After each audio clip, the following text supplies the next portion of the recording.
Tony, and it's my second time here. As I told people last time, I'm trying to write a series of short stories from people who aren't quite in the center of life. You know, for some reason or other, there's discrimination. And I think the last discrimination that we have, and I may be wrong, is that of ageism. You know, I feel it. As my hairs that are left start going grey, people treat me differently, you know, I've noticed. So I thought I'd write this a short story about an elderly lady who lives near White Avenue. Okay, I called it The Call of a Nice Day, because once upon a time, not so much now, there used to be that vacuous phrase, have a nice day, and mostly it was said without feeling, at least I felt. So anyway, here's The Call of a Nice Day. Trundling down White Avenue, 82-year-old Hilda Roberts appreciated the fine sunny spring morning. It's going to be a nice day. Thank heavens the dratted snow will soon be gone. As she turned into the bank, she passed a Quaker-hatted, bearded busker by the door, who was nasalizing some lovelorn lyrics in an accent that no self-respecting Texan would own to. Having taught elocution for years, she was keenly attuned to the accents and inflections of voice. She wondered, why doesn't he sing in his own voice? He probably has an attractive accent. Once inside the bank's foyer, she was confronted by a phalanx of monstrous machines, ATMs, with their cold, reptilian non-personalities. In front of one, she fumbled with the stiff metal clasp of her handbag. It resisted her efforts. It resisted her now less than agile thumb. After several unsuccessful attempts, she thought, oh, drat, I'll have to go into the bank itself and be served by a teller. Anyway, I'd like to chat with Marjorie again. It's been a while. And I wonder how Lisa's doing with her baby. But when she entered the counter area, neither Marjorie nor Lisa were there. Since she'd last been beyond the ATMs into the bank itself, there'd been wholesale changes. Oh, the portrait of the Queen was the same, but the furniture was new.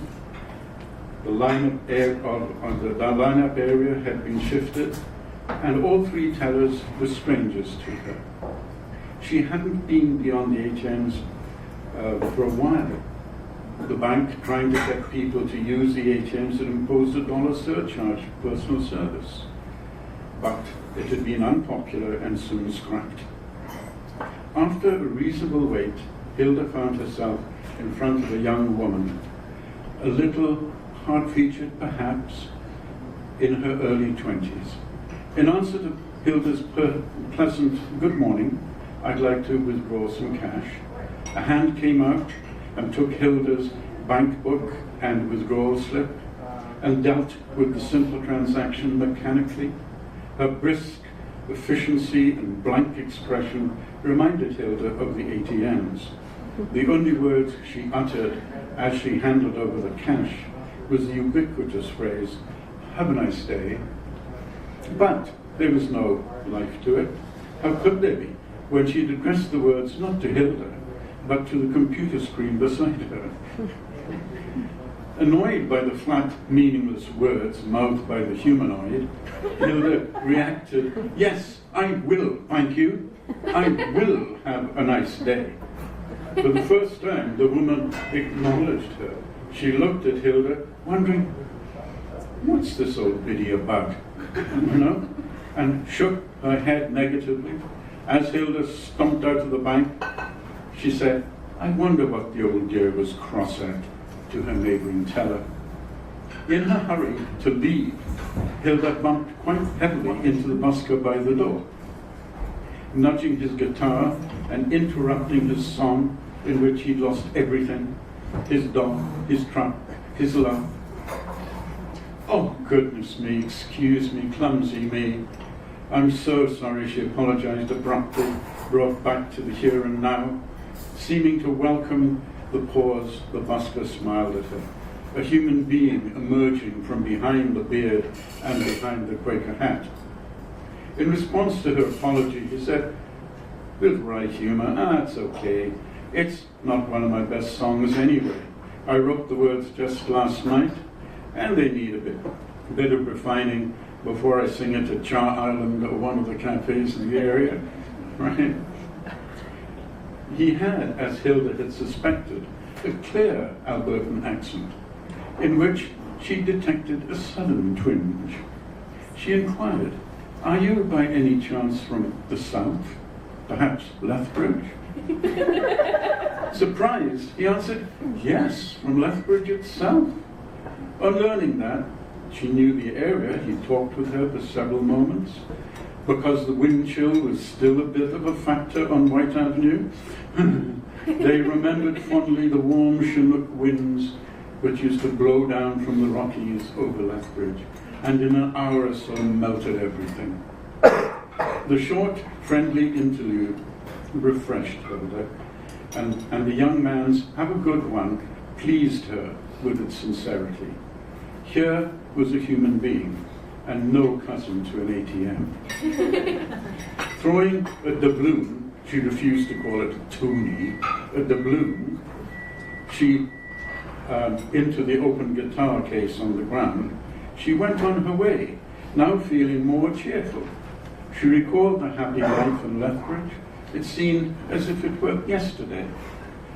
Memory caused her to stray even further back to her girlhood in Surprise, Saskatchewan.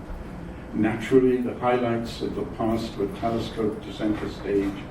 Was it really so long ago that young Hilda Thompson had left the 2 grain silos, the general store, the post office, and the 4 houses of Surprise, for the bright lights and the University of Saskatoon? There, a major in English literature, she'd met Albert Roberts, an agriculture student just out from England. Rampant memory vividly recalled their first encounter. She'd been captivated by his accent and British turn of phrase. She remembered how his inquiring about the time she got knocked up in the morning almost ended their relationship on the spot. That was until she explained what the phrase meant in Canadian English. Turning scarlet, only the way the blondes can do, he told her the phrase's innocent meaning in British English.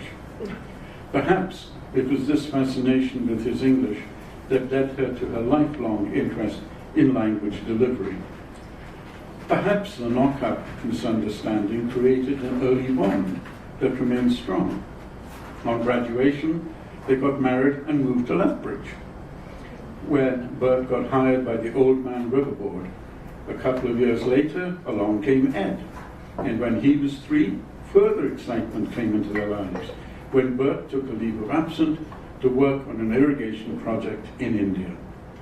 Hilda became even happier as she remembered the 3 really pleasant years they'd spent in the sunny subcontinent with its smiling people, its monkeys, its temples, and most of all, its wonderful food.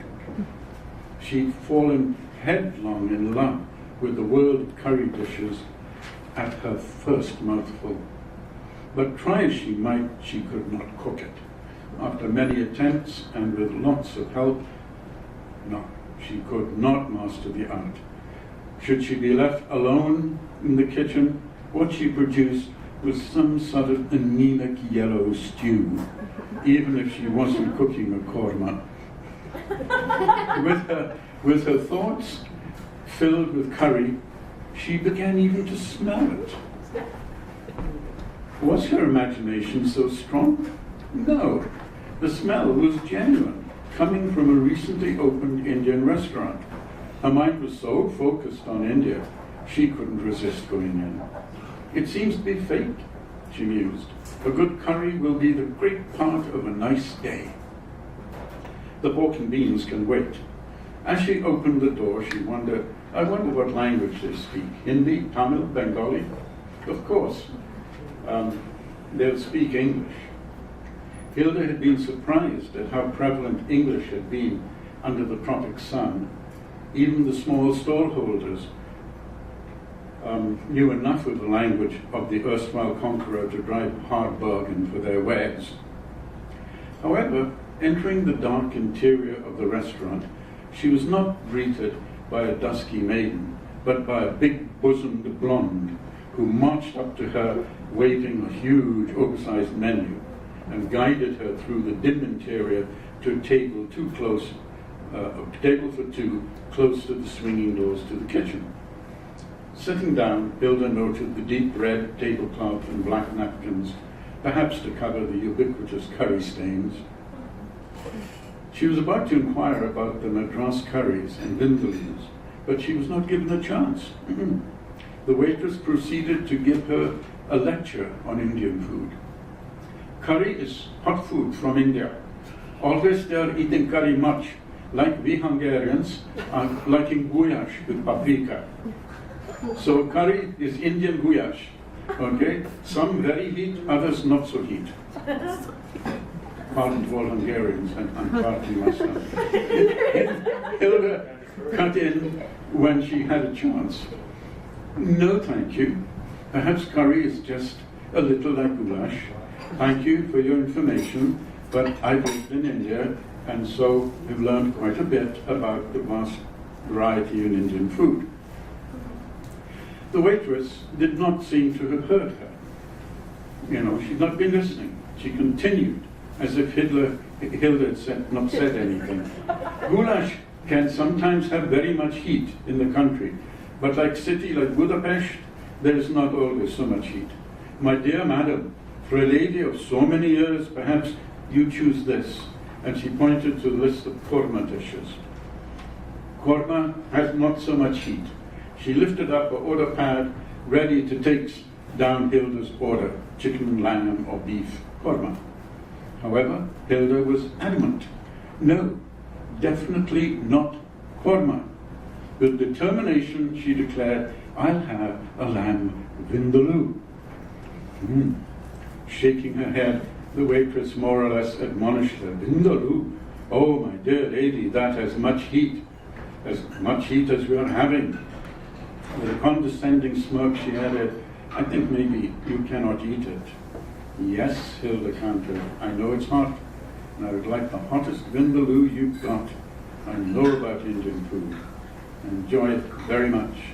Sniffing, shaking her head as she went through the swinging doors to the kitchen, and remarking within earshot to the invisible cook inside, there's an old woman who is wanting a vindaloo, but go easy on the heat, or she will not be eating it, she will leave it all. You know what the elderlies are like. It took Hilda a great deal of willpower to keep calm. What an obnoxious baggage. But I must watch my blood pressure. So she sat still and thought about young Ed, who also liked curries, and hoped there were genuine good Indian restaurants in Chicago where he lived. When the meal came, it was really awful. Ugh. Yes, there was some heat, but not so much. The main offender was salt, which overpowered everything else. Leaving almost all of it on her plate, Hilda had the naan bread, which, though a bit soggy, was possible. On paying her bill, Hilda remarked, it was too salty for me. To this polite understatement, Hilda was treated to yet another lecture. The know-it-all waitress replied, among other things, that is curry, my lady. Salt there must be, so one cannot so much heat. Once again, Hilda had to hold herself back from exploding. There was lots that she could have said, but what was the use? She was just an old woman, one of the elderlies. Nothing she said would be taken seriously. She thought, well, so much for a nice meal, and said out loud, well, old women don't leave tips. And she glared at everything around her and stomped out into the sunshine. This time, There was no friendly busker, but nature was creating a beautiful sunny afternoon. She decided, let's go to the public library and take out a Woodhouse. Having not read one of his hilarious stories for a while, she always enjoyed the biting, witty English satire that Bert had introduced her to. She loved this well-crafted phrase and description of a voluntarily exiled Englishman, and how he poked fun at the idle, erstwhile rich, and still somewhat brainless heirs to the English aristocracy. The actions of Jeeves, Bertie Wooster, and the goings-on at Blanding Castle were usually a cure for the blues. The literary assistant at the library was pleasant and attentive, but much to Hilda's surprise was quite blank when Woodhouse was mentioned. "Oh, sorry, my dear, but I've never heard of him. Let's see, my dear, what the computer says." After a few seconds at the screen, she said, "No, we don't have any. But, my dear, there seems to be some at the main branch on Churchill Square. Shall I order you some in?"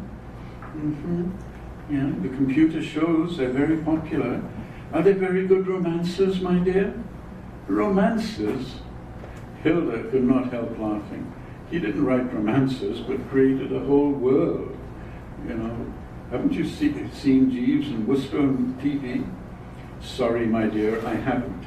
But I'll order some in for you.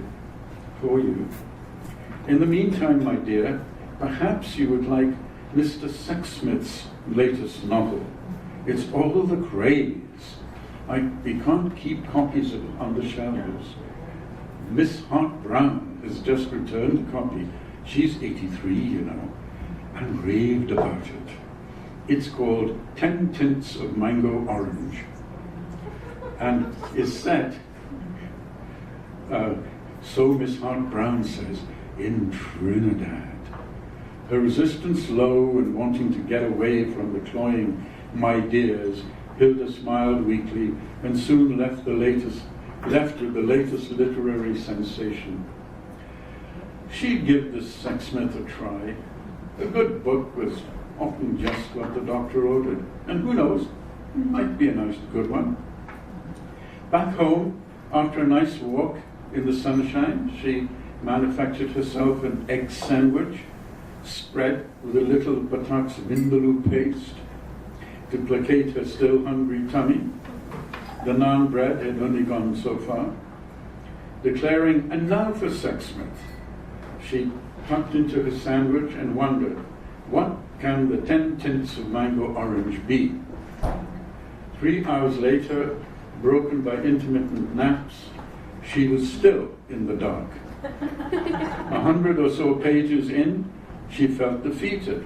"Yes," she murmured, "there's a mango tree in the garden, and indeed it's set in Trinidad. But the incredibly handsome hero and his ultra-beautiful love have hardly left the bedroom. It's little more than a poorly written soft poem. What Sexsmith needs to be read is the Kama Sutra."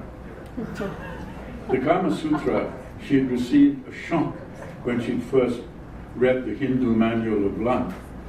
Its frank and detailed description of human bodies in intimate act of love had initially caused her discomfort and Western embarrassment, but she soon admitted that she'd been educated to a world of sexual intimacy and diversity of which she'd been innocent. Sexsmith's inability to move from the missionary position and his boring overuse of the four-letter word did not heighten excitement, but gave a dull patina to the lovemaking scenes that occurred with monotonous regularity.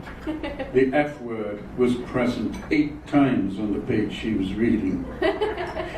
She smiled, even giggling softly as she thought about how people would see her on White Avenue, an old biddy trundling along, that is, if they ever noticed her. And if they thought about it, would think that she'd even that she perhaps never heard of the F word. Its overuse irritated her. but the act itself had been enjoyed by Burton herself without any help from Mr. Sexsmith. At times, however, the Kama Sutra had come in handy. To stop herself from falling asleep and then not being able to sleep that night, she got up from the couch and began to fix herself an early supper, having given up her attempt to have a particularly nice day. She decided to check the TV room, the TV menu, and yes, there were some good programs on it, yeah, and she might have a nice evening. Well, now's the time for the pork and beans, she decided. She used the efficient electric can opener that didn't need any thumbs, the thoughtful present 2 years ago from Ed and Mavis. There was no struggling. Over, once in its place, the can just turned automatically, and soon the top would fall off. She put half of it into the can into a saucepan, which she put on the onto the fire, and then the rest she put in the fridge. Okay. Now, let's see. Although cheered up by the friendly busker, she was still upset by her other encounters. The mechanical, have a nice day at the bank, the my dear lady of the waitress at the supposed Indian restaurant, and the syrupy my dears of the librarian. Either they take no notice of one, or else they're bloody condescending. Which is worse, she mused. Do they realize that they are condescending? No, they probably confuse it with respect. She threw her hands up with some resignation. I'm old, and so maybe I should be yapping like a puppy dog when someone notices me. But heavens, it's irritating. Soon the pork and beans were ready, and just as she was buttering the toast, the phone rang. She wondered who was calling. Could it be Betty asking for help at the upcoming church social? Or maybe it was, or maybe it was Louise letting one know the details of the next bridge tournament. But perhaps, and her excitement mounted, it's Ed from Chicago. She knew that her son and his wife were really excited because the scans had revealed that after 3 girls, who were very much loved, this child was going to be a boy. That was going to be blessed. The world was going to be blessed with another Roberts, and all being well, would carry on the name, directly down from some long-forgotten Robert who lived sometime in the Middle Ages in England. But the call was not from Betty, nor Louise, nor Ed. In answer to her hello, an unknown young voice asked to speak to the lady of the house. Her heart sank. All she needed towards the end of an iffy day was an insincere telemarketing call with its often desperate sales pitch. But at least this was not a robot call, so she didn't hang up. She didn't say, sorry, not interested, and put the phone down. Instead, she said, speaking. The young man went off into the glib patter of his sales pitch. Good evening, madam. I'm phoning to make you aware of the Duraware porcelain. It's the very latest in break-resistance crockery, as it's strengthened by some special ingredient provided by the latest technology. Hilda was tempted to end the call politely, but she remembered that she had an impending wedding of Louisa's son, Ken, so she answered, I'm sure I can't need a full set, but I do need a wedding present, so, can I buy individual pieces? Oh, yes, we certainly can sell you some. What do you have in mind? Hope make the voice slightly higher than before. Perhaps this would be the first sale of a tiring, sailless day, in which his commission was up to now 0. After thinking for a moment, she ventured, perhaps a beautiful teapot, a sugar bowl, milk jug and four cups and saucers, but there'll be no need for side plates, butter dishes, cake stands, all the rest of it. How much would such a small service cost? Full of pep, the sales rep described different patterns. Hilda, not knowing Ken and his future wife well, opted for the other rose pattern. And soon the eager young man rattled off the prices of individual pieces. Taken aback, Hilda found out that Duroware was pricey. The teapot itself would cost her about $70, and the small service that she'd suggested would run to about $300. Since she was comfortably off, but she didn't know Ken and his bride that well. It wouldn't be appropriate. No, that would be too much. You see, she explained, I really don't know the uncoupler, etc., etc. I'll have to figure out what would be right. But if Duroware porcelain is what you say, then I'm sure they'll be very pleased.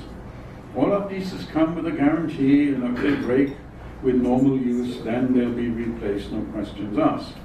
As Hilda listened to his now confident voice, she detected, as with the busker earlier, a familiar inflection in his voice. One she had not heard for years. So she asked tentatively, hope you don't mind a personal question, but are you from Saskatchewan? Yes, I am. They were surprised. How did you guess? It's more than a guess. It's the way you pronounce certain vowels, and at times the stress you place on words. I've long been interested in speech. The differences are slight, but they're there. I'm no Henry Higgins, but, I'd place you somewhere in the Saskatoon area. The young man laughed in astonishment. You're right again. Hey, I feel a bit like Eliza Doolittle. I'm from a whistle-stop called Myrtle's Cross, a grain silo, a general store, and more recently a KFC to serve the neighborhood. Now it was Hilda's turn to be surprised. Good grief, Myrtle's Cross! I grew up in Surprise. I've no doubt you know it. Know it? I should say so. There's laughter in his voice. I went to Windbreak High. Of course. I passed the grain silos of Surprise many a time. And you must have passed our home farm. My brother Jim Thompson still runs the family farm, the old homestead, just outside Surprise. Thompson? That's a well-known name in the area. Are you connected to the Thompson Monument in Windbreak? Indeed, Hilda confirmed. Fred Thompson, whom the monument is named for, was my grandfather.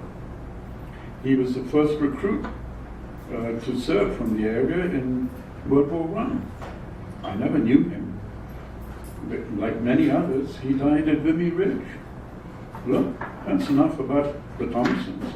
How about yourself? Who are your folks? They don't go back as far as the Thompsons. They're Icelanders, an offshoot of the Gimli branch from Manitoba. His voice was quieter, considerably quieter, a little above a conspirational whisper.